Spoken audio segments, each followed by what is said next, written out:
So Harwood has always been a place that celebrated arts and culture. It's always been a place of patronage. It's been a place of the very best, whether it be the architects, the designer, the artist who worked here. So when the house was built, John Carr was commissioned, Capability Brown was commissioned, Chippendale was commissioned, Joseph Rose, Antonio Zucchi for the paintings of the house. You know, the very best artists of the day came here to create Harwood, and that patronage has continued through every generation of the Lascelles family.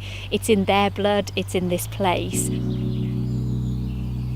We talked about an artist who looked at landscape, who was interested in exploring it, who had a relationship with the landscape and people's intervention on the landscape as well. And it just seemed so obvious that Clare Woods fitted the bill. She'd been here to Harwood several years earlier, and actually her closing comment as she went from her visit, she said, "I would just love to come here and draw in the landscape, to work in the landscape, to be part of this place."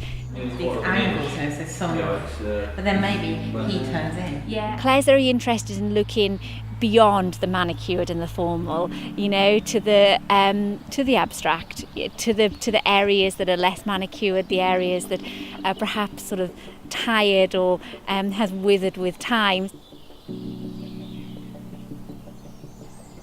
Well, I was invited to come to Harwood and think about doing an exhibition, so I came with absolutely no expectations at all. I think having expectations about what you're going to do or huge plans about what you're going to do is quite debilitating, and it never goes to plan.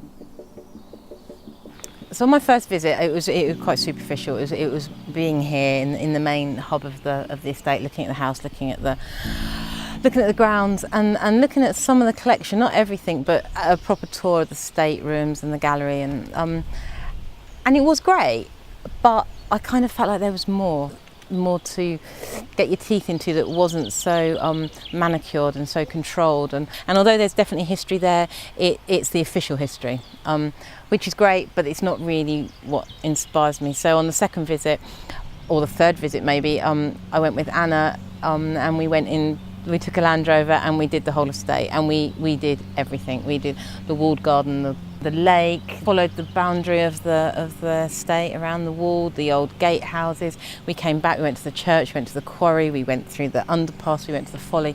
We did everything. And back into the house, we did the attics, we did the cellars, we did the workshops. And then we spent a lot of time actually looking at the collection. So although she looked at all the collections, she wanted to look at Turner and artists who'd come before her, but she was also very interested in the people, in these characters, how all these different people had shaped the history of this place and this landscape. And so she became particularly interested in the busts and the miniatures and looking at those and actually how they were crafted and formed. After maybe the second visit, and I realised how much the family over the centuries have been involved with artists. So you think about Turner coming in here in his 20s, and he stayed here and he painted, and right up to the present day there's always been a tradition of the family here working with contemporary artists, which is great. It doesn't happen everywhere. So she became really interested in the folly in the landscape and how this landscape had kind of taken it over again in this pleasure ground, and also in the alabaster tombs as well in the church, which obviously looked at much earlier inhabitants of Harwood from the medieval period. But actually one of the things when she looked that was hugely in contrast was that the alabaster tombs are very hacked away. They've been graffitied with time, and actually I suppose in a way they were immortalised at that time, these people who had so much influence on the landscape. But she started to explore each of these people's involvement with the landscape. So it became very much about the people and their relationship to Harwood and this place. When I did the show at the Hepworth in 2011, I did 2 limited edition prints for them, both lithos, using stone lithography.